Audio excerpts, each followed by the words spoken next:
Shepard s'est très bien débrouillé. Mieux que nous n'aurions pu l'espérer. Le commandant Shepard a découvert la vérité. Et pourtant, c'est insuffisant.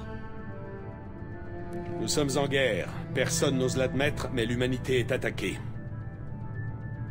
Mais il l'envoie combattre les Geth. Les Geth! Les Geth ne sont pas la vraie menace. Les moissonneurs sont toujours là. Oui, et nous seuls pouvons les arrêter. Le Conseil n'acceptera jamais notre aide. Il se méfie trop de Cerberus.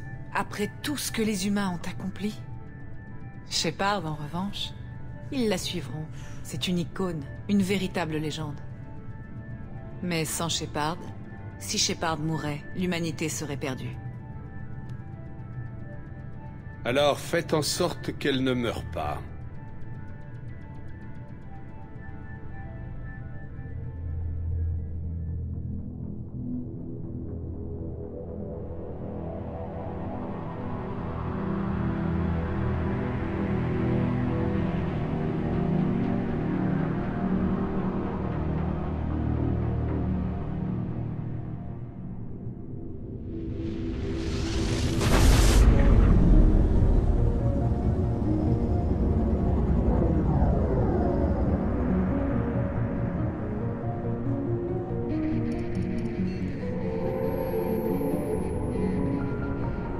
Désactivation des moteurs SLM.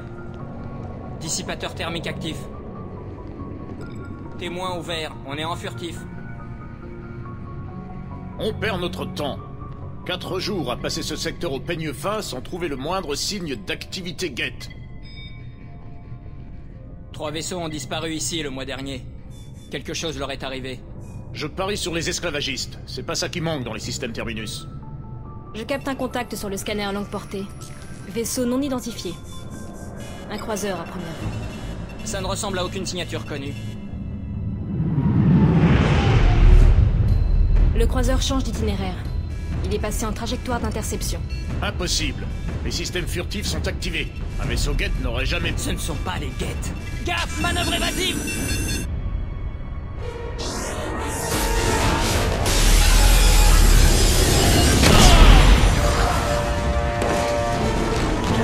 Presley.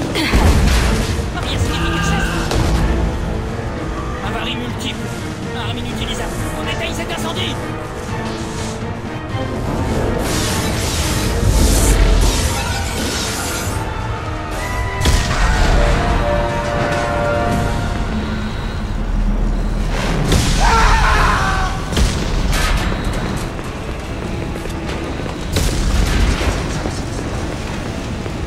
Shepard? Balise de détresse parée au lancement. Est-ce que l'Alliance arrivera à temps?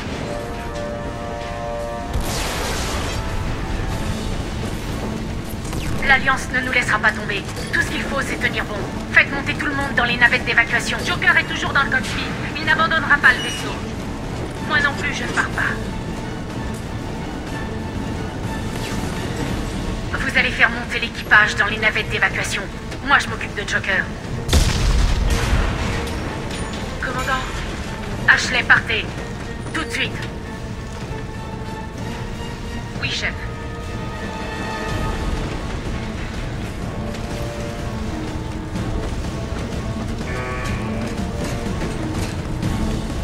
Tout le monde là-dedans! Go, go, go!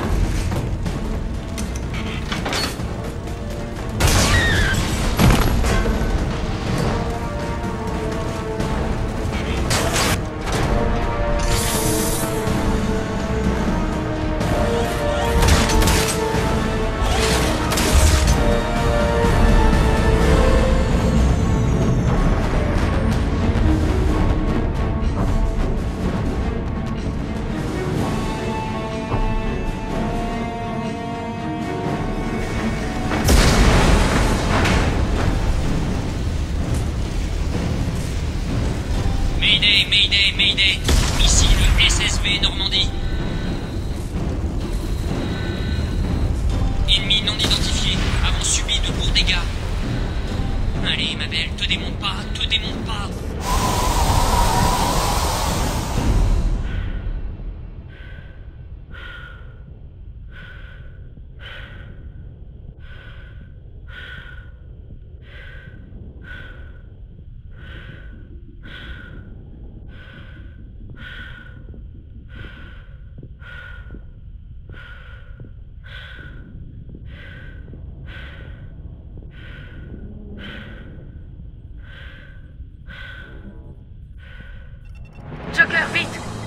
parte d'ici.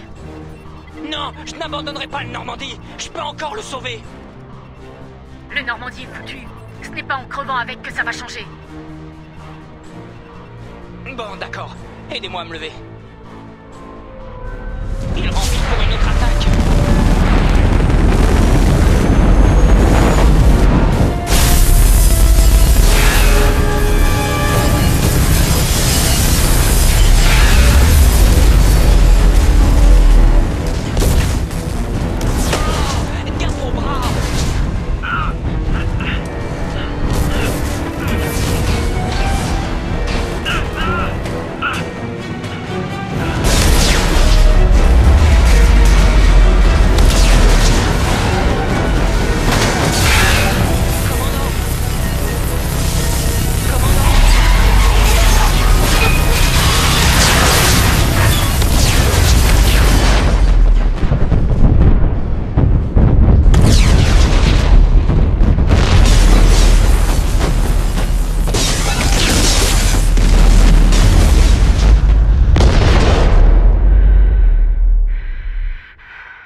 C'est juste une mission de routine. Pourquoi est-ce qu'on dit toujours ça avant une mission? Évidemment que c'est la routine. La mission n'a même pas encore commencé. Après, il faut faire des choix, prendre des décisions, agir dans l'urgence. Et là, c'est tout sauf de la routine. Je sais de quoi je parle. Pour moi, c'est comme ça que tout a commencé. Un appel de détresse, c'est la routine, pas vrai? Si j'avais su. À l'époque, nous testions le Normandie, le nouveau vaisseau du capitaine Anderson. C'est là que nous avons capté l'appel. Une patrouille de l'Alliance venait d'être attaquée sur Eden Prime. Ils étaient incapables d'expliquer ce qu'ils avaient vu, mais en tout cas, c'était gigantesque. Sans hésiter, j'ai volé au secours de ces malheureux avec mon lieutenant, Kaidan Alenko. Un brave gars, loyal, réglo, et plutôt doué côté biotique. Une fois sur place, nous sommes tombés sur la seule survivante de la patrouille, le maître artilleur Ashley Williams. Je n'avais encore jamais rencontré une femme pareille. Dure au mal, disciplinée, courageuse, un vrai soldat dans l'âme. Ashley nous a guidés jusqu'à l'endroit où elle avait perdu le reste de sa patrouille. Et c'est là que nous avons vu le vaisseau pour la première fois.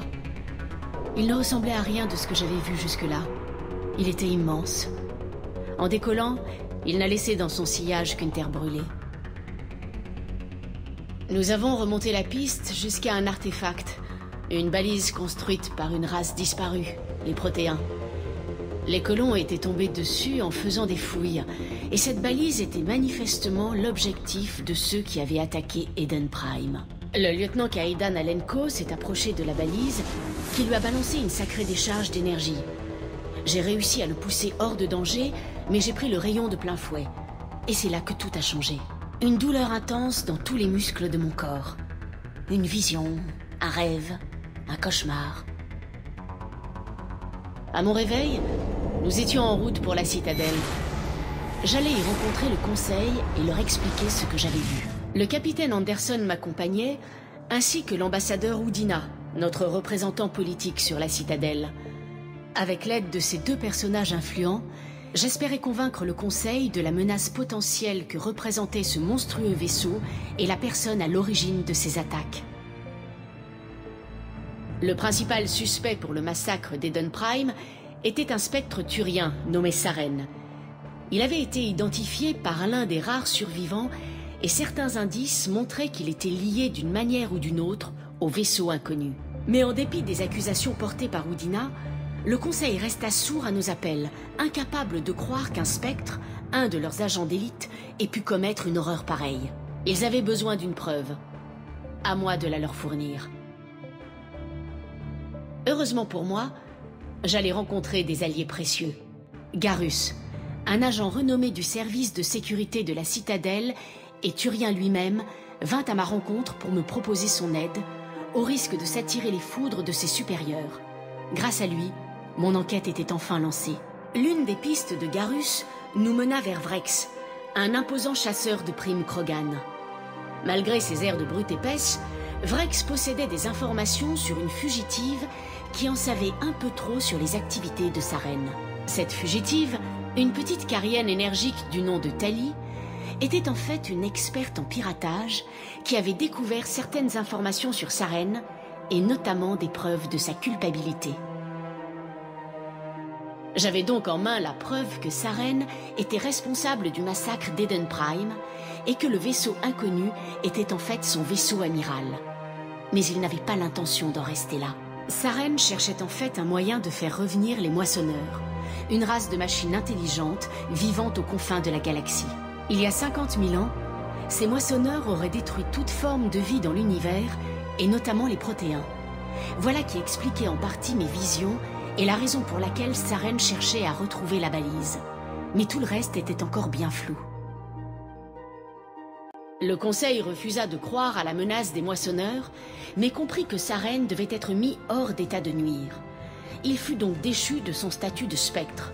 En récompense de mes efforts, j'eus l'honneur de devenir le premier spectre humain. Ma première mission, arrêter sa reine. Anderson quitta le service actif et me fit don du Normandie en me disant que j'en ferais meilleur usage que lui. Il m'indiqua également une piste à suivre.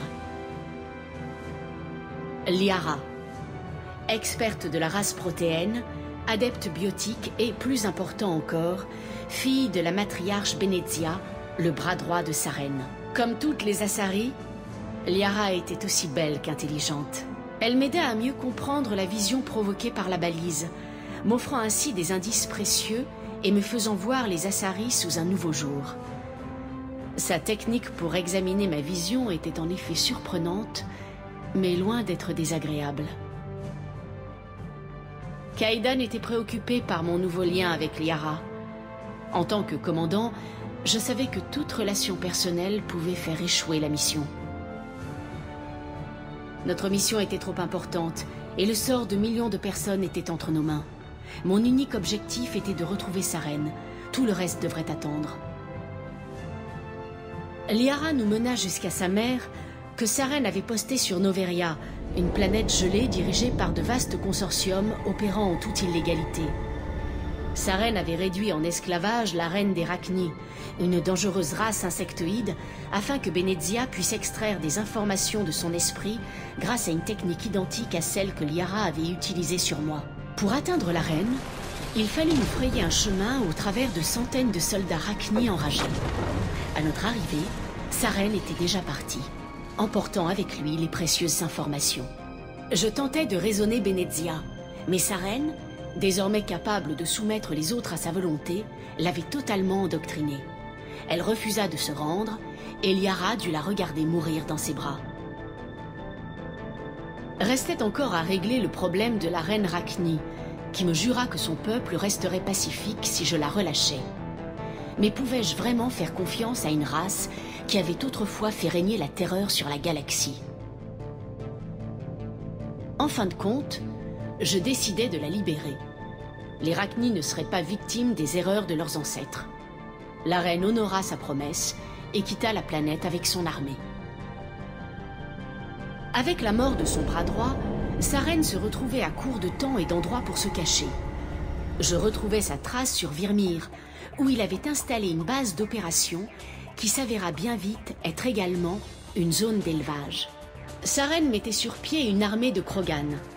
Il avait trouvé un remède contre le génophage, un virus lâché sur les Krogan pour réduire leur croissance démographique et éviter qu'ils n'envahissent la galaxie.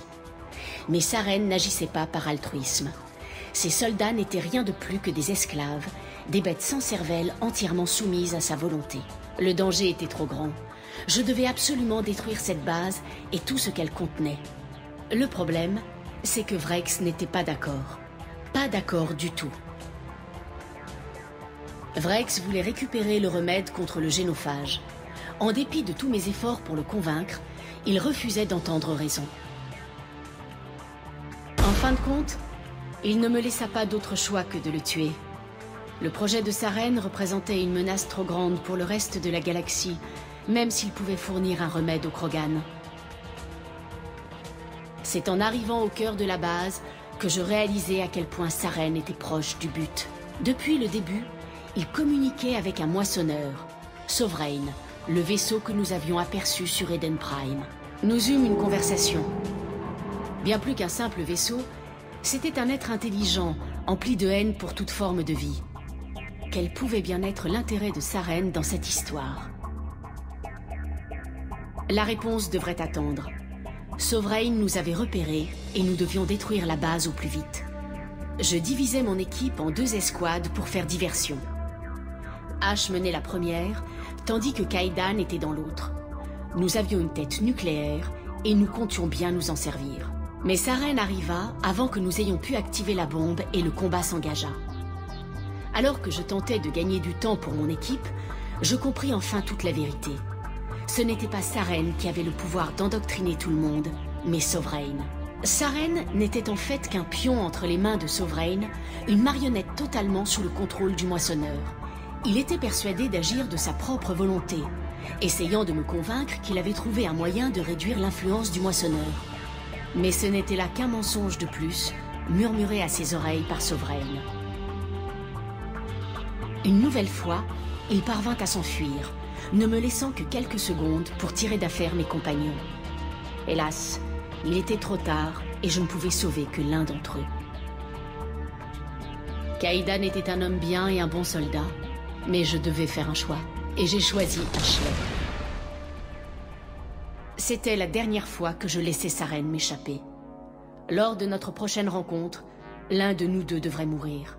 Notre destination suivante était Ilos, une planète abandonnée, autrefois habitée par les Protéens.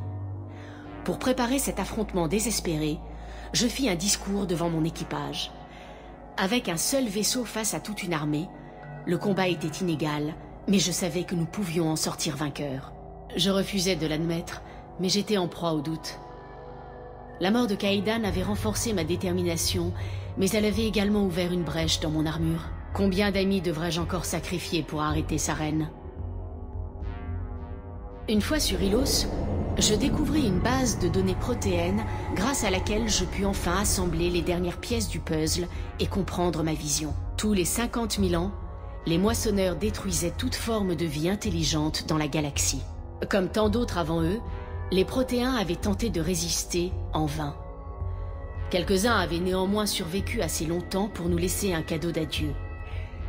Ils avaient en effet découvert que la citadelle était au cœur du système de contrôle des relais cosmodésiques.